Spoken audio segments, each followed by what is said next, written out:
Well, all right then. Good morning, good morning, good morning. Welcome to Mornings with Marvel, where authenticity lives and thrives to create a space of growth, healing, and joy.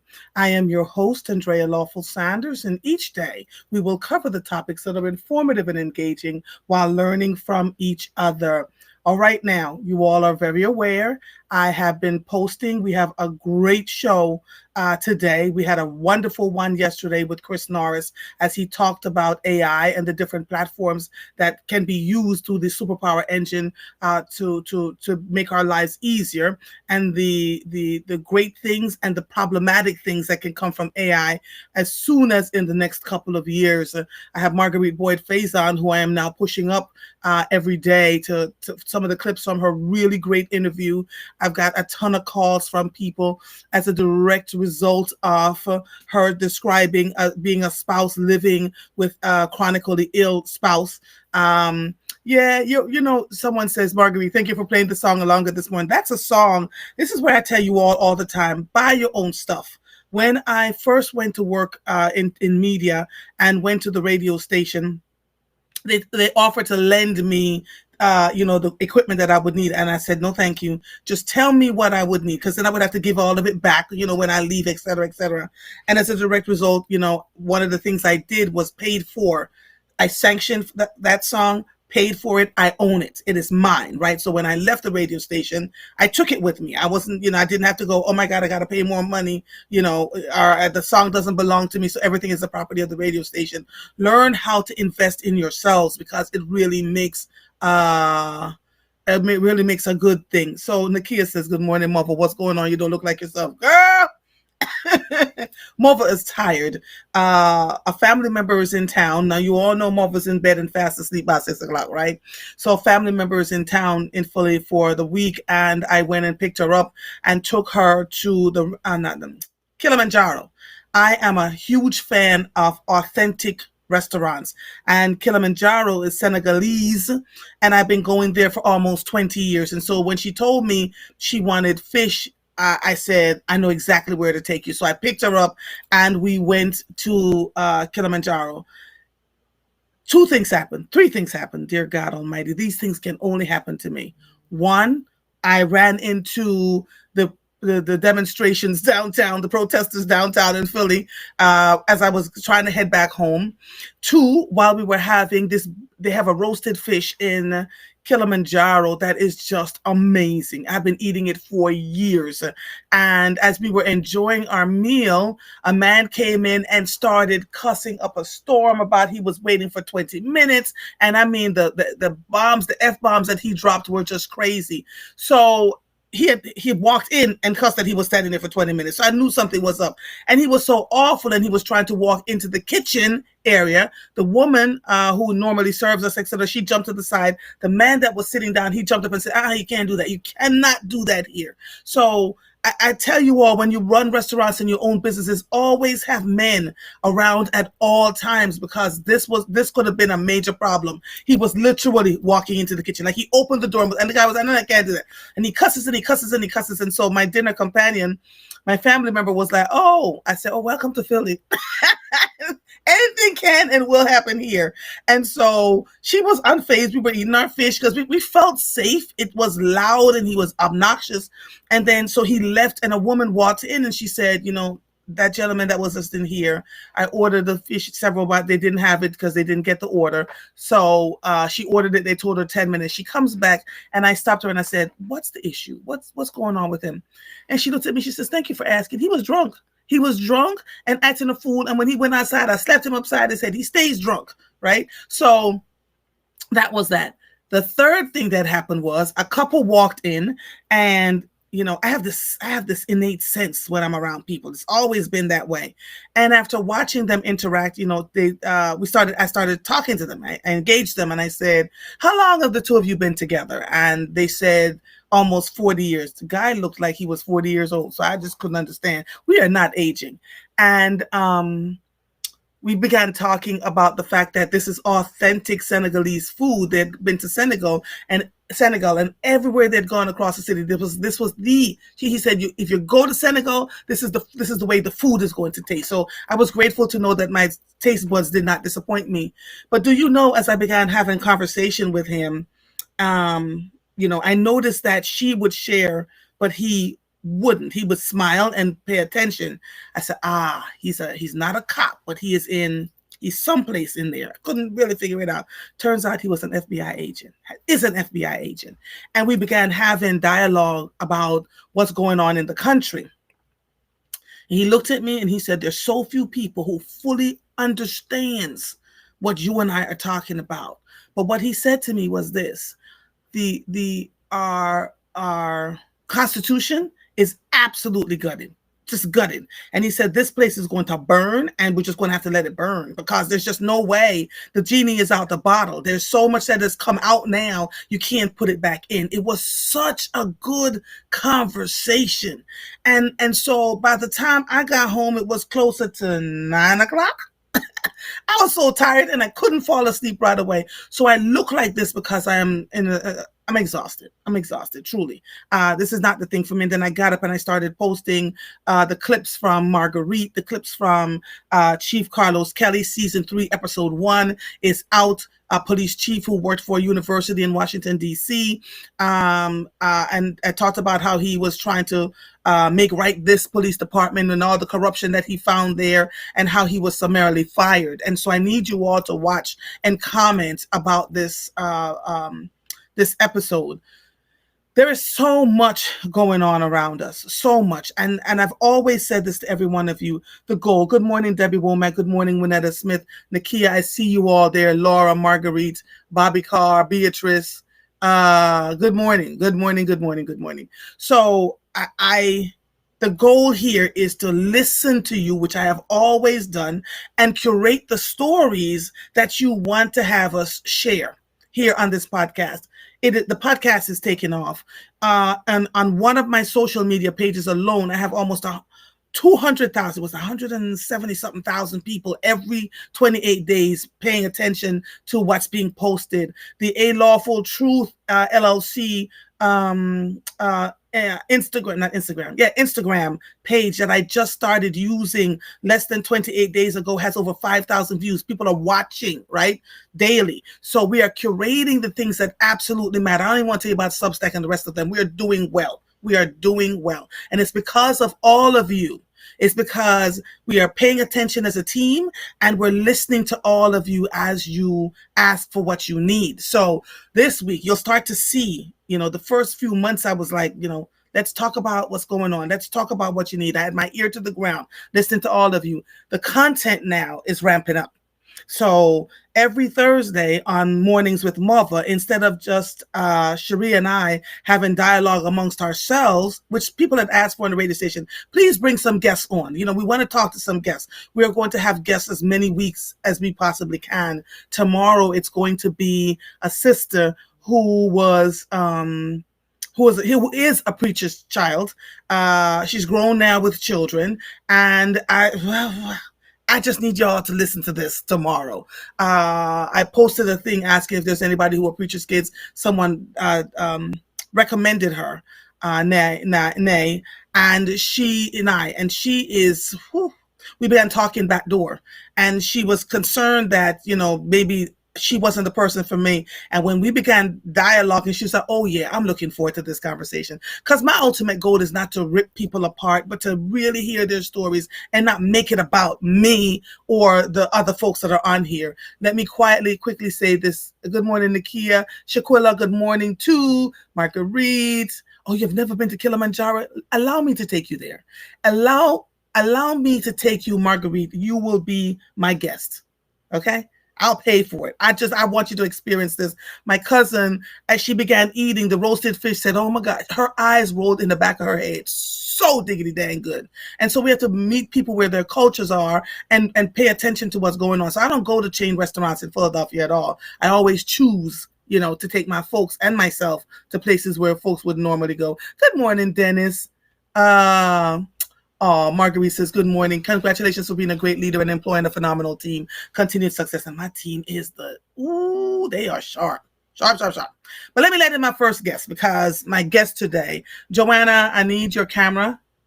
I don't see you, darling. And there you go. Let me introduce my peoples. Joanna Jane is known as an economic change agent and the CEO and founder of O'Hara Development Partners Wellsprings Like Water. When Joanna Jane speaks on a strategic wealth systems that are guided by her faith, she has combined her years as a social worker with her passion for financial education to help individuals reach their level of financial success. So I'm not even going to go into there because this is my sister. I need you to know, um, transparently, we pray for each other. We love on each other. I remember when Joanna, she lived here in Philadelphia and she was trying to find properties, and Philadelphia was not giving her any love. Stop me when I'm wrong. Listen, because you already know Mova's going to say what Mova's going to say. So Joanna traveled to Baltimore, Maryland, and began having conversations about how, she says you're gorgeous. Marguerite says you're gorgeous. Began having conversations, and you're still muted, so just know that you're muted. Began having conversations with them in Baltimore. Brandon was then running for mayor because I remember you were inviting me up there. I went up there. I met Brandon. He was 30 something years old in council. Stop me again when I'm wrong. Brandon became mayor, and Joanna began working within Baltimore, Maryland, to start building to get rid of some of the blight by building houses, affordable housing. And so she began gutting houses. She also has a program with young women. Is it young women? Yes. Oh my God, I'm so involved in your life. I can't believe I know all of these things without even with young women to teach them how to become developers and entrepreneurs for themselves, about rehabbing houses. I drove to Maryland some months ago, and Joanna showed me these houses. My God, from where they were to where she brought them to, just beautiful. I was like, Jesus, Joanna, can I borrow? Can I rent? Can I buy?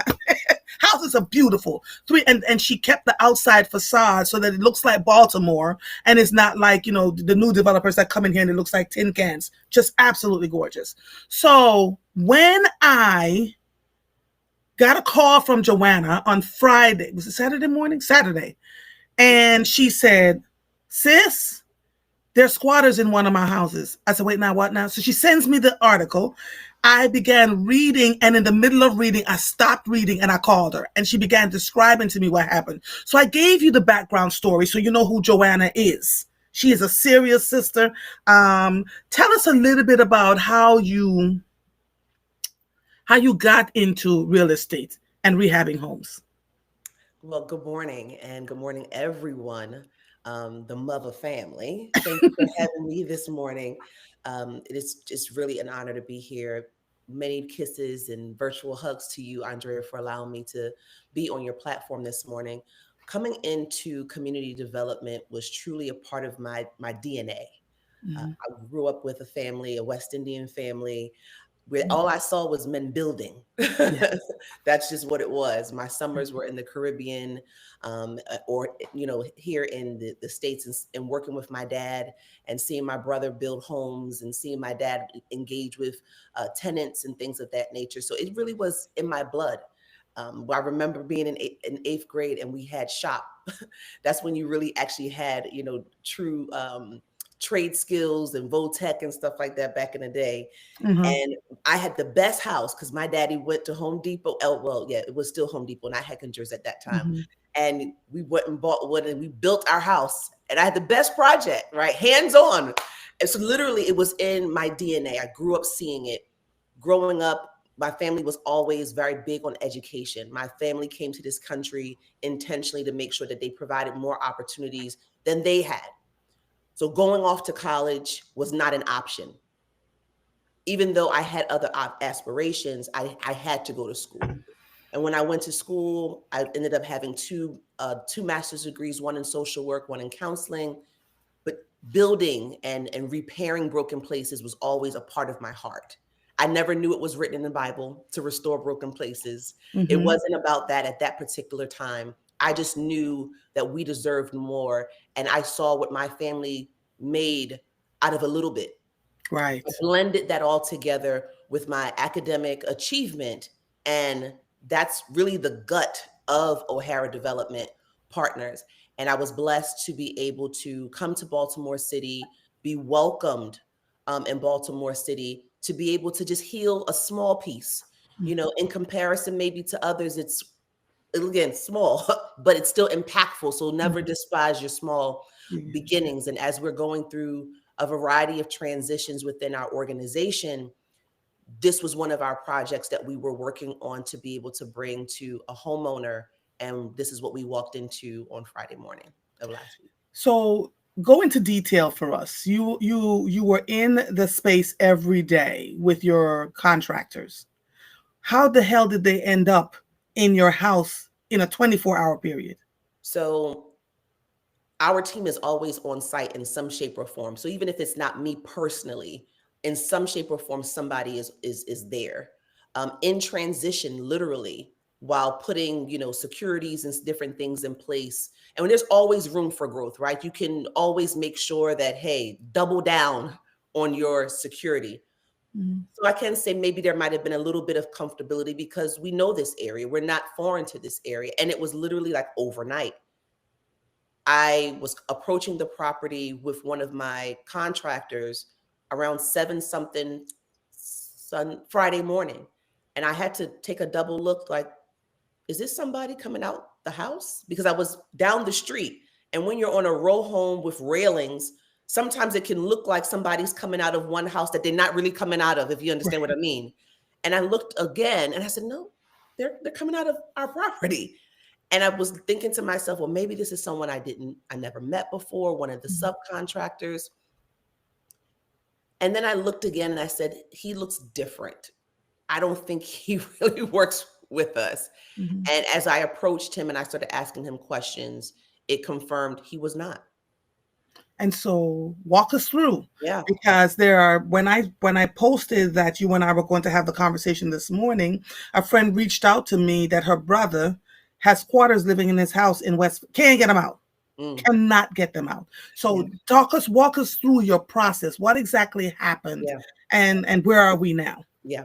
So after we approached the individual, he said, I do live here. I said, no, you don't. I own the building. My organization owns the building. You don't live here. We've never rented this building out. The sign is up with the realtor's sign for sale.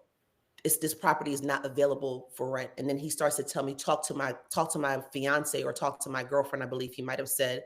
And he just kept avoiding. You could just tell that something was wrong. And every time he kept trying to avoid, I kept feeling like I was sinking in my stomach, because we're not a very large organization. We're going through different transitions as it is. And I'm like, God, what could be happening now that we finally just got the upstairs clean?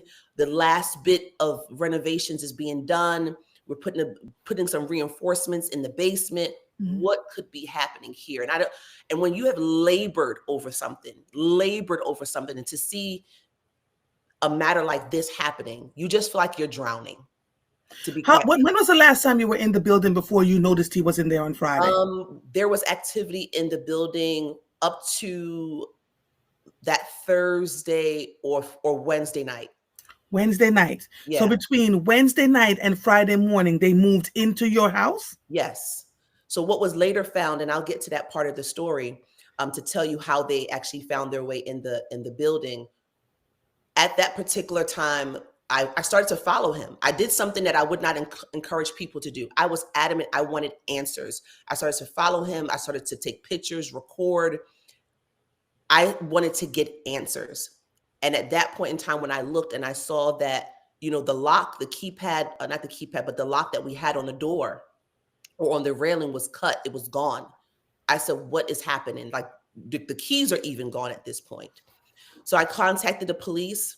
The first officer came. She said to me, we're going to need to be able to get into, the property. So she said, get into the property, call us back, and then we'll be able to do more. At that particular time, I thought maybe it was just him, but we saw like a baby sippy cup in the window. So I said, okay, either there's a child in here at some point, or there is a child in here. So we went along within the day because my calendar, my day is packed. And I said, we're going to have to come back to this. I had a meeting downtown. As I'm coming back from downtown, I'm getting calls that my team has, the police has been called again, trying to address this situation. And now what we find is there are 2 other individuals, one male, one female in the property, and there's children in the property.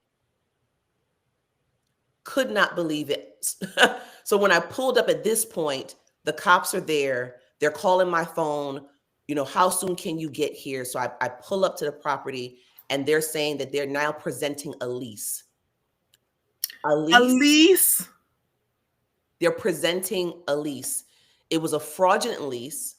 It was a standard Maryland lease that anybody can get offline. Mm-hmm. There's no company letterhead. There's no validation. It's just 2 names and a signature, but nonetheless, a lease that they had. They filled in our address. I'm speaking to the officers. I'm giving them evidence. I'm giving them timestamps of pictures and recordings to show them that we've been in this property. They do not belong here. The date that they provided on the lease does not even match when we were in here doing renovations. So if they actually had an active lease, the timestamps are not even matching up. So we knew, and the cops knew, that this obviously was a fraudulent situation. We did attempt to gain access to the building by going through the rear door. The cops stopped us because they said at this point, we don't know what we may be walking into. Mm-hmm. And what they were waiting for was to get more information on the background of both of them, but primarily the male whose name was on the lease. When information did come back, what they found is that he had a heavy rap sheet and he had a warrant. Yeah, I read that. And I mean, his rap sheet was long and extensive, including, property damage, gun violence, all sorts of things. Drugs, everything. Mm-hmm. Everything. So he was the person screaming out of the window. Yes. In the video. Mm-hmm. So we did step back and we allowed the police to do, their part. What I found to be strange is that they couldn't get immediate access of the physical copy of the warrant. So to my understanding, you can search for someone in the system. They can see that you have a warrant, but they actually have to be able to obtain the physical copy. So, or make sure the physical copy is available wherever they're going to be able to take this individual before they can actually do the arrest. Because again, they didn't come there looking for that individuals, right? So it's different when you show up to someone's property and you have a warrant in hand. Mm-hmm. It took a while to finally confirm that aspect of it, which is why it took hours to be able to remove him from the property. But that's how he was able to be removed, because he had a warrant. At the same time, the woman that was in the house, she had an ankle monitor. So I'm thinking to myself, well, this should be easy. She has an ankle monitor. Somebody must be monitoring her. Somebody, of law enforcement should be able to pick up on something. I found out systems that law enforcement, in terms of like the police, are separate from the actual monitoring company. So that's disjointed, and you have to try to connect with a different entity. She would not give up who her either PO was or correctional, whoever that person was. She would not give up that information. And it's not something that the police could easily access, because I couldn't. So why aren't the systems aligned so that they can? Andrea, the more that I peeled back this onion, especially being a trained social worker, it became more ratchet. It became more frustrating and it also became more alarming for the safety of our city residents across the board. No matter where you live, having disjointed systems like that is very, very scary. So she began to say that, they gave somebody $2,800 to move here. We're now out of money. What also found to be concerning, if her story was true, is that we found camera footage of them getting into the property somewhere between 1 and 1:30 a.m. Thursday morning. So literally after our last check-in with the property, that's where they were able to get in. And in that gap of time is how they were able to get their bags in. But they had to have been watching you all. They had to have been, Because right? it was like clockwork. Right. So they knew you were going in and out of the building. Somewhere, somehow. Yeah. What are the rights for owners when squatters? Because that's exactly what they did. She put her children at risk. She put Yes. herself at risk. This man who was absolutely violent. Did you find out who they paid the $2,800 to? If they even paid $2,800? We Because don't why are you know. breaking into somebody's house if you have a lease And if you're doing something legitimate, why are you coming? Why are you at going 1 o'clock in the in? morning? Right. So we did end up finding the lockbox that was broken in the backyard, which was again evidence. So they broke the lockbox, grabbed the keys out, and that's how they got in. The person who they say provided them this lease, the officer was communicating with them through text because they wouldn't answer the phone. They said they can't answer right now. They're out of town. That's all they would say, but they would never answer the phone. And there's no way for the officers to find them? Well, this is the thing. What we've also identified through this entire situation, because there are various news outlets that have been trying to investigate this. And to my understanding, the mayor, along with our law enforcement here, are aware of these underground worlds that they do this for business, where they are selling leases. They are showing people how to actually break in. They're taking video footage showing them, hey, we got into another one. Look at this. We had a client. This is what they talk. That's what they have a client looking for a 3-bedroom. She has children. We're changing the locks now. They don't show their face, but this is a true thing that's happening. It's like a social media. I think they have like some type of social media underground world. It's really crazy. I know it sounds like I might be even making this up, but I can't make it up even if I wanted to.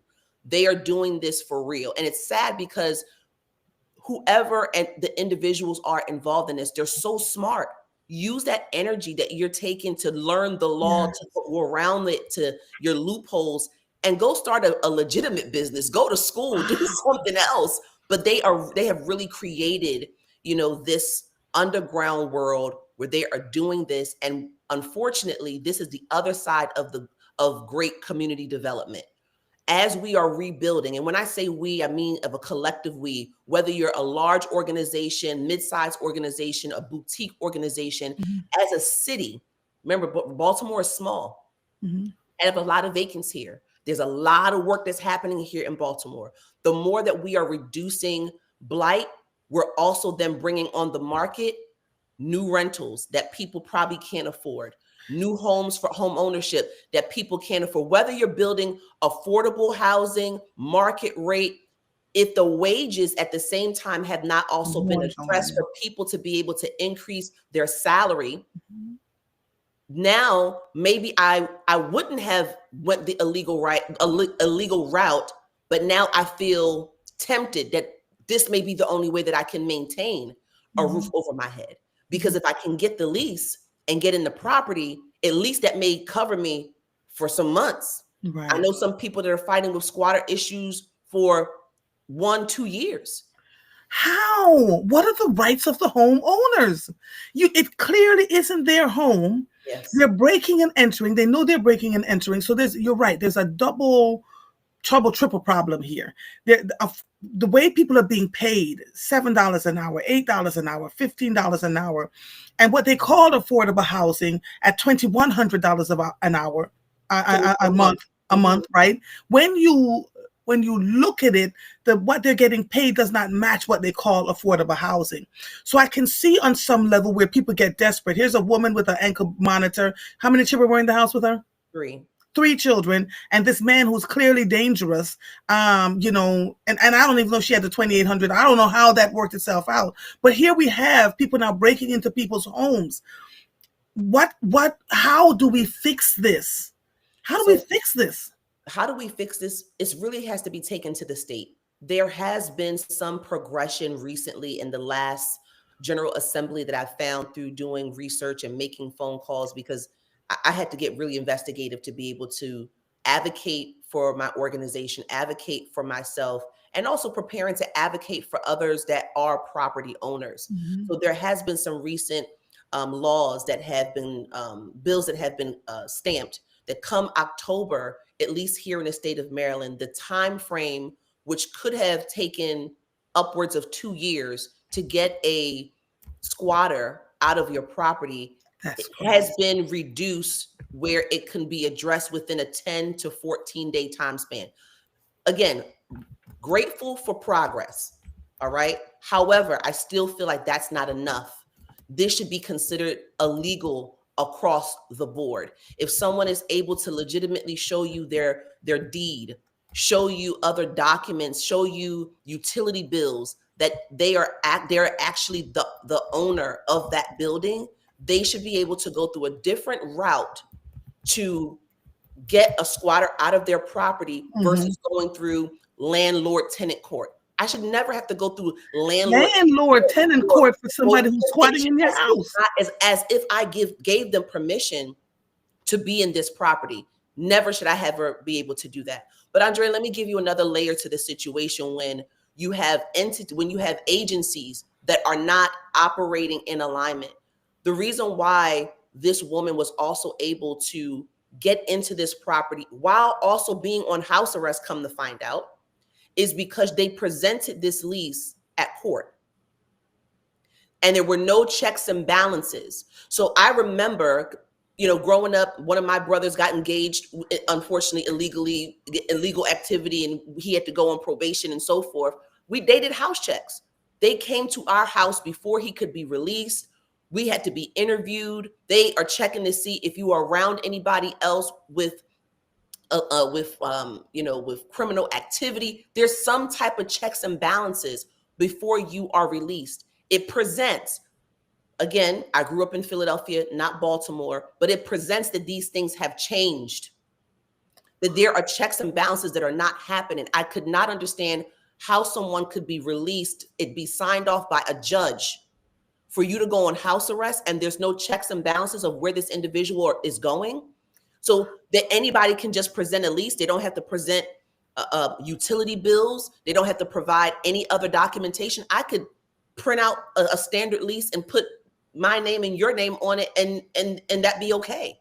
So now we have this other side that needs to be addressed when we're talking about people with criminal activity that still, yes, deserve support, need assistance. At the same time, they need to be rehabilitated.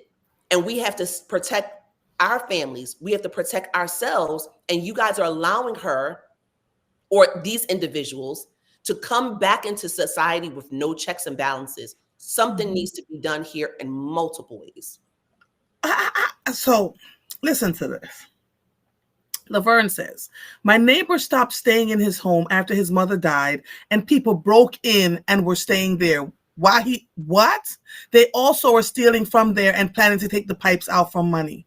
So you can be living in your home and somebody just breaks in. As I'm talking to you, I'm thinking, how do we protect? I thank God for my father. My father would always say, when you leave your home, make sure you have people that are checking on your home, give them a key to go in, make sure everything is okay.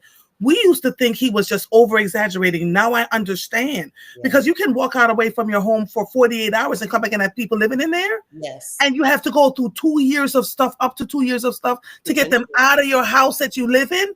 Yes. Jesus, the orange jumpsuit that just came up in my mind. No, ma'am. No, ma'am. No, ma'am. No, Yes. ma'am. Yes. Absolutely. And I've been sharing with close friends and colleagues that, asking them to stand with me and to be an ally with Yeah. this. We have to get the attention of our state. We have to get the attention of our state. We have to make this illegal, because you leaving to go on vacation with your spouse, your significant other, and you come back home, and especially if they do it in a way where it doesn't look like burglary. Now, see, Right. if it doesn't look like burglary, oh my God. If it doesn't look like they broke in, it's very hard for the police to move forward, especially if the state has very entangled laws that make it difficult for them to proceed to remove that person from the property. Now, before we were able to remove this young lady from the property, it was so frustrating because when I went to the police district and I said, well, now that he's arrested, her name is not on this fake lease. Why Right. can't we, so she is considered to be trespassing. Why can't you remove her from the property? Andrea, everyone, they told me, she's considered to be his guest. You better. I Okay, said, so I gotta pull. You are not going to make me fully pull the rest of the muscle in my neck.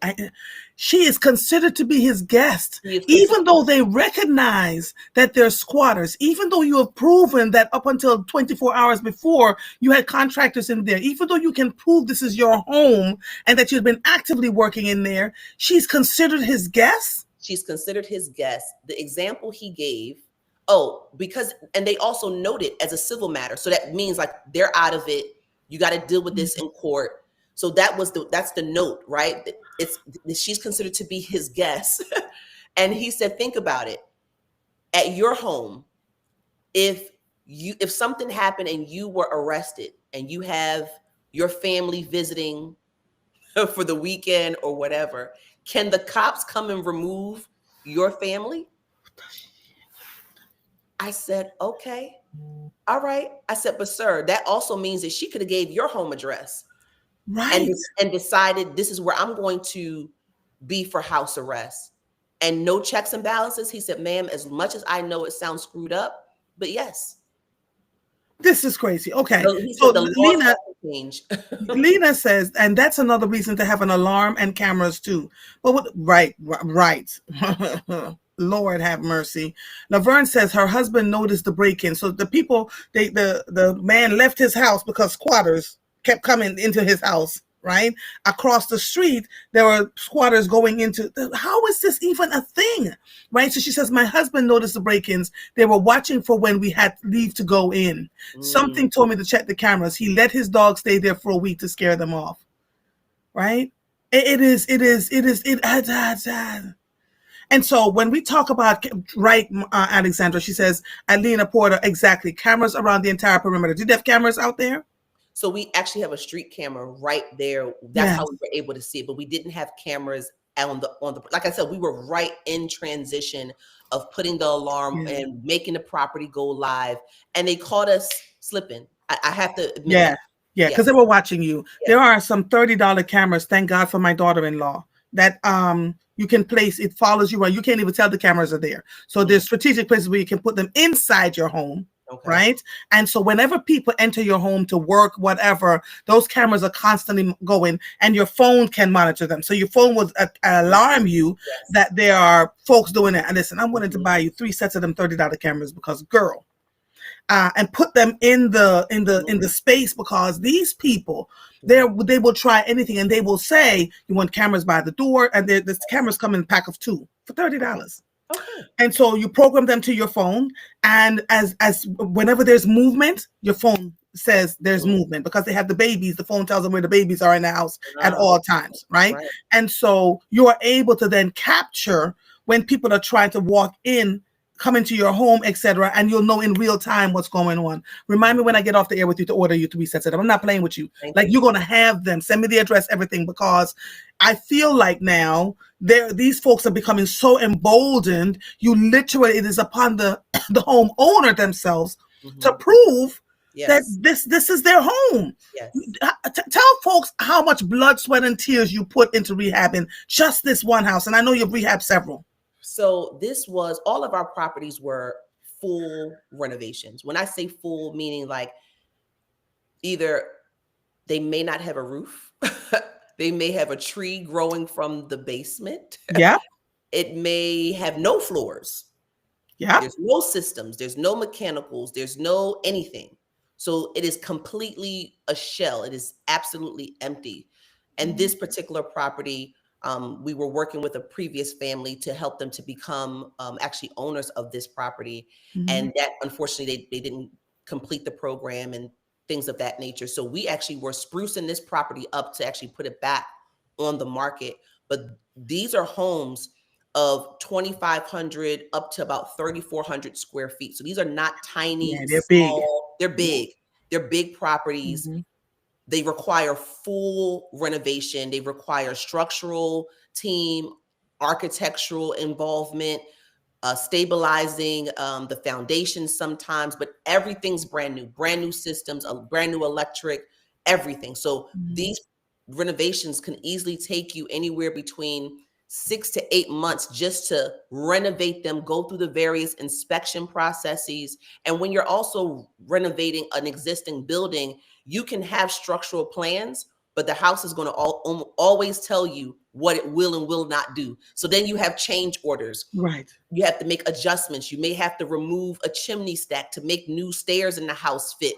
It is very, very involved. And it's also very laboring because what you're doing, you're manifesting what you see in your brain, what God has given you. You're like, okay, I need to then get this on paper, then get this approved by the city, get all of my permits, get my confirmation of my financing, and then I have to execute this with a team of varying individuals to be able to get it done and then be able to put it on the market in hopes that you get the right renter or you get the right buyer. So it is a process. You're really in this, for at least a good year when it's all said and done.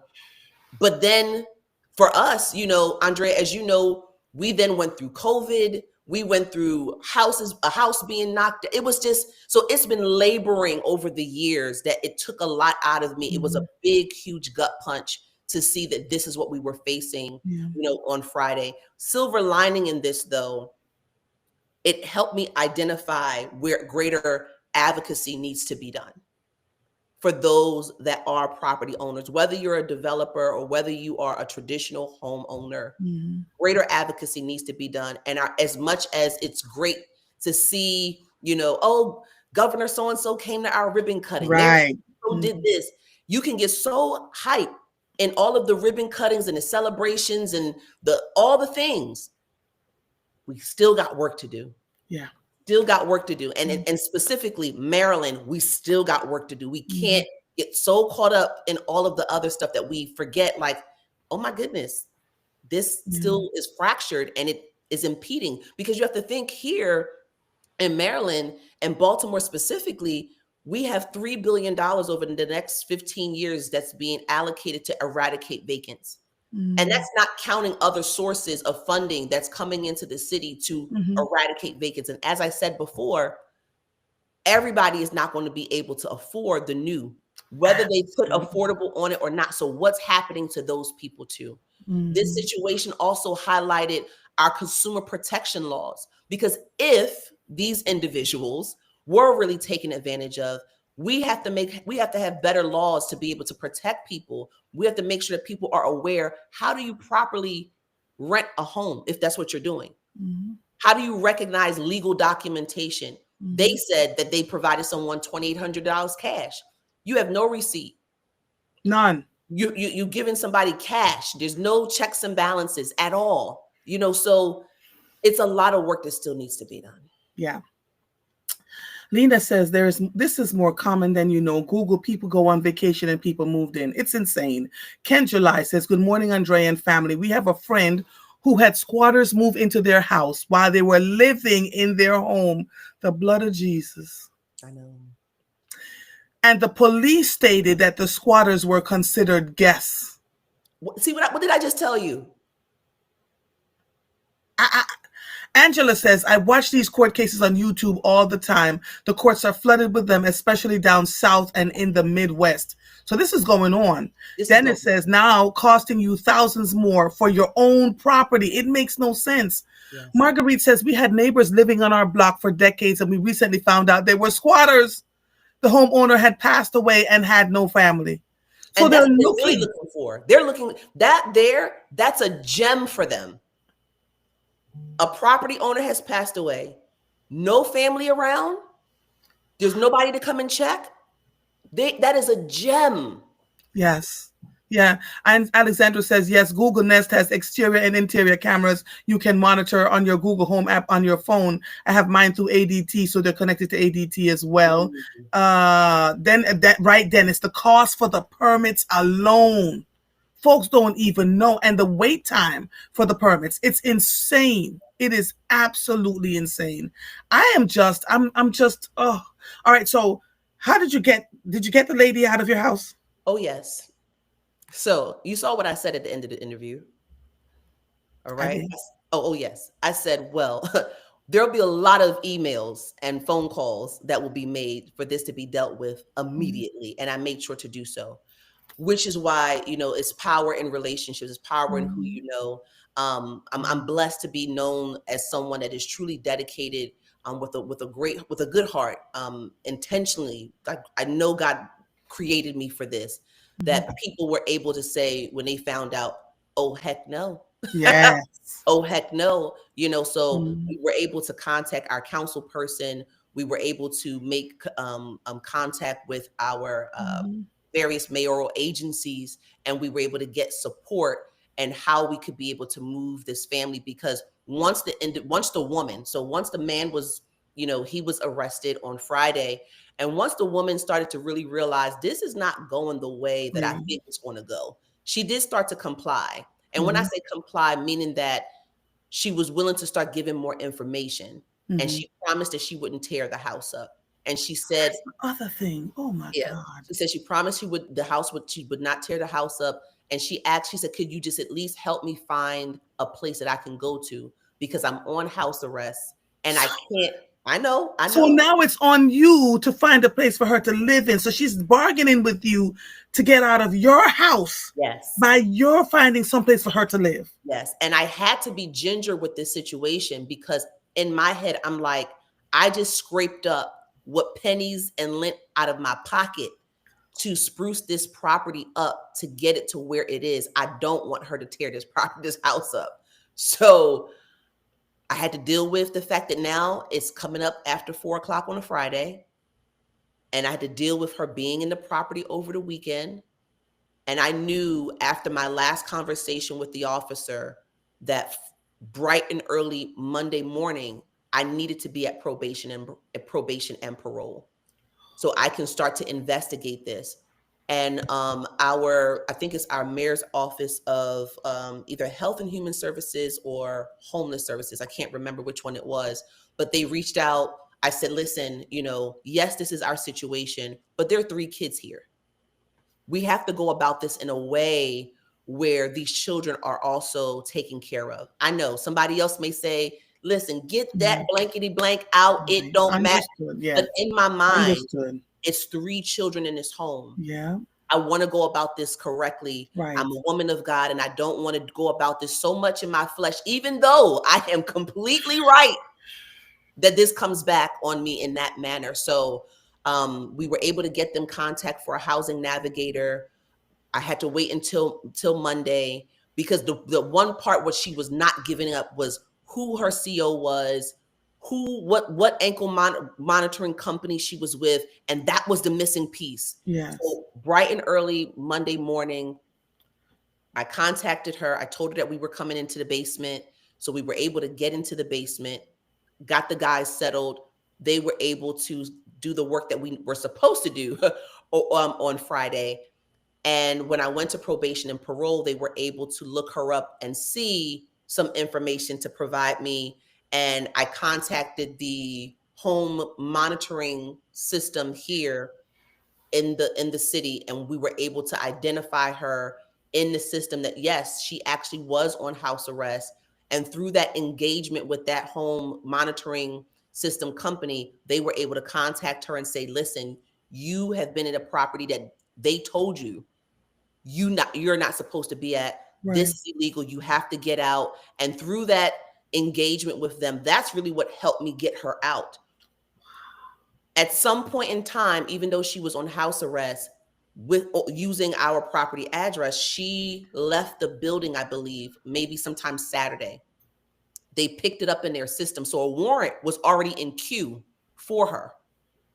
This is happening with me not knowing anything. So a warrant was already in queue for her. But of course, the warrant has to be signed by the judge. And I'm doing this early. So at some point, I guess maybe the judge, it didn't get to the judge yet. I said, how long could this take? They gave me a little bit of a hem and a haw that didn't make me feel comfortable. I said, listen, whatever you guys have to do, that's your system. I need this woman and her family out of my house. Would it be okay if I at least got her to a motel? And could y'all then handle whatever else you need to handle Right. there? I said, Right. I have resources for her. As soon as we get it from the mayoral agency of health and human services or homeless services, I will give that information to her, or they can contact her directly, but I need her out of this house. So I was able to pay for her to go to a motel. Her family, her two dogs, you know. Wait, she had two dogs in your house too? Yes, The caramba, she yes, told almost Shandala Magoo. yes, yes. And that's how we were able to, to get her out. Somebody also called the cops again on on Monday, because when I went to go to the home to let her know that we were going to get her to at least a motel, the cops were already there. But this had already, made highlights on the news. So now, other people are like, get this situation rectified, right? Mm-hmm. So I'm thankful for those people behind the scenes that were also championing for us and making sure that we were getting the support.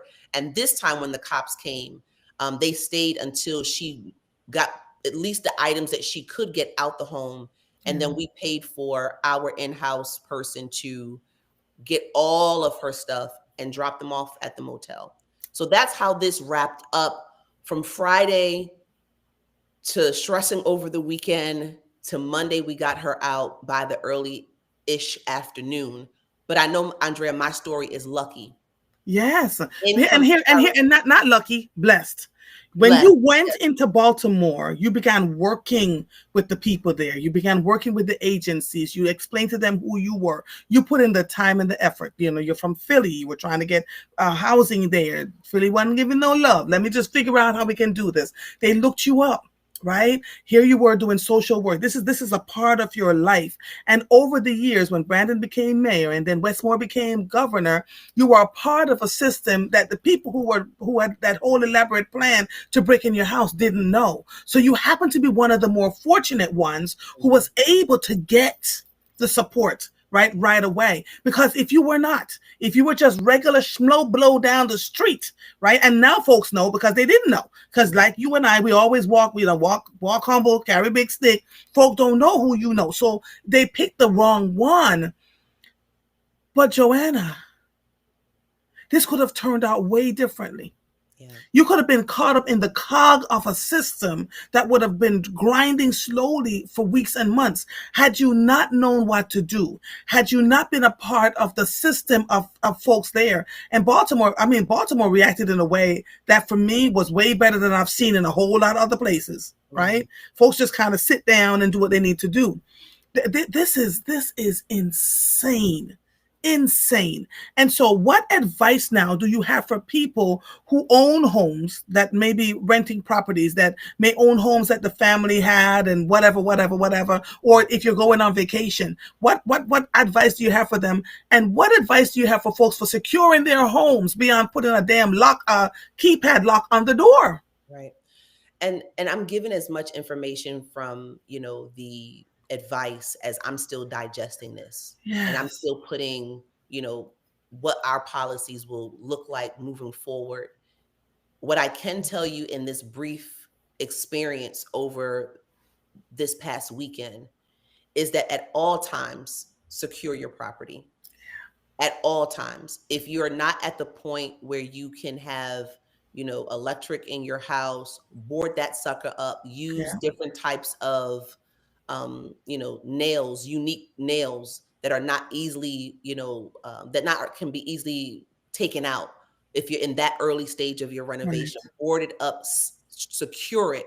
There are different home security systems. Some of them, they only need a SIM card. You don't need to have Wi-Fi. So look into those type of systems as well. If you are going on vacation, as you heard Andrea said earlier, always having someone checking in, on your Mhm. property. I know it can feel kind of weird, that you may have, cameras in your house. I get it, especially if you have young children, but that's also something to consider. having cameras within your property. You can do as much as you can do. Sad to say, these things can still happen to you, even with all the security. Sometimes these things can happen because, things happen in the mind. You end up slipping. It can happen. What I will also say is, for those that have been impacted, you need to make sure that your city elected officials, your state officials are aware of what's going on. That's what I did. I didn't, yes, I alerted my friends, but one of the first people I contacted was my council person. Right. This is happening in your district right now. So your officials you have to get on their nerves. They need to know. And at the same time, you need to be aware of who's advocating for property owner rights within your state, within your city, because they're already doing the work. You don't have to convince them of this importance. And when they are already doing the work and they get your email or they get your phone call, a lot of them will fall right in line. Yes. We're preparing for a press conference next week to get more attention to the state, to be able to get this to be considered to be illegal. I am advocating that in the next General Assembly, that this be made illegal in terms of squatting. I've contacted people in different counties. This is a statewide issue. This is not Baltimore City. They're having this issue in PG County. They're having this issue in Baltimore County. It is in Philadelphia. It's everywhere. Yeah, it's everywhere, right? So you have to be able to advocate and get your you've put them in office, whether you voted or you didn't vote, because your silence is still a vote. You allow them to be in office. Make them work. Make them work. Secure your properties as much as you can. Work together. Make sure that there's checks and balances. Yes, there are keypads.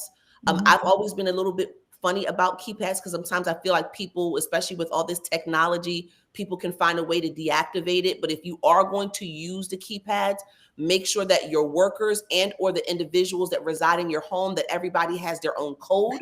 Yes. So you can be able to check and see who's going and who's coming. So that's what I can give to people, at this particular juncture. I know there's so much more. You can do all that you can do. And then don't beat yourself up, when these things happen, because you're human.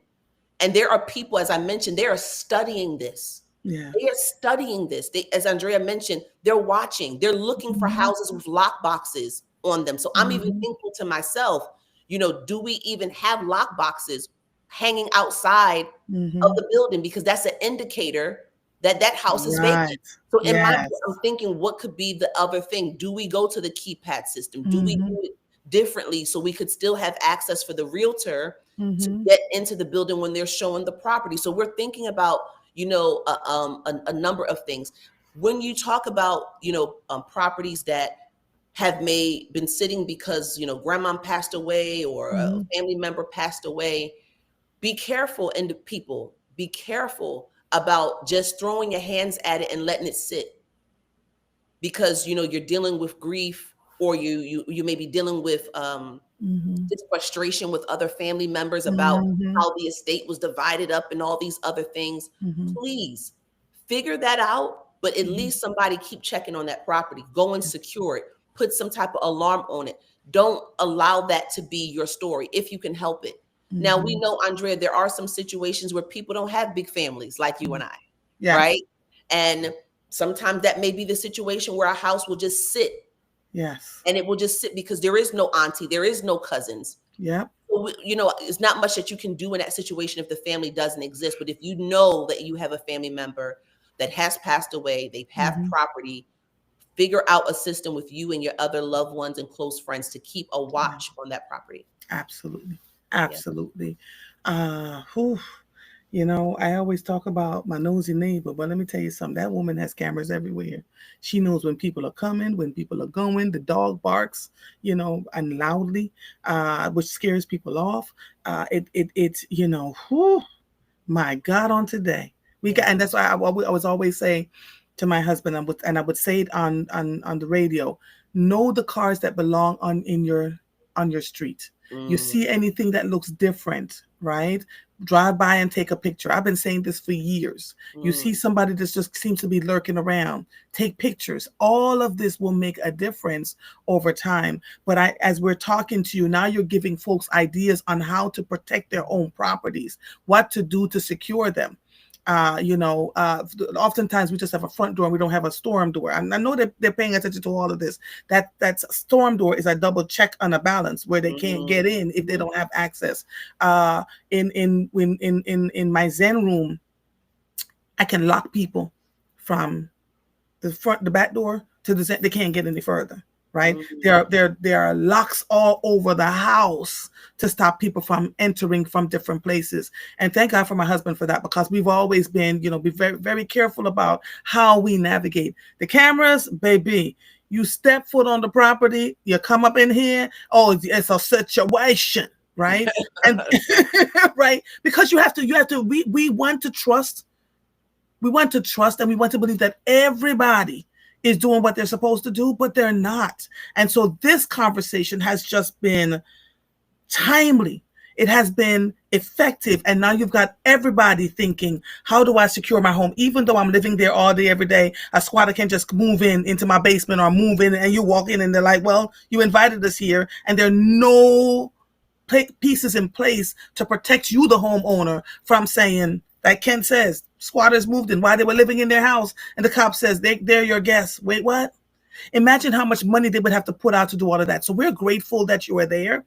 Call me after we get off there. I have some stuff to do, but come in to get off there. Send me your address so I can send you these diggity dang cameras, okay? Because we're not playing. And this is how we help each other. This is not just about, hearing the stories, but how can you be helpful to the people that live around you, near you, that may not have their homes fully secure? How can you tell them, take that thing off of your gate or your front door where you can get in with the keys. Now if they break the lock and they can't get the combination numbers, that's a whole nother story, right?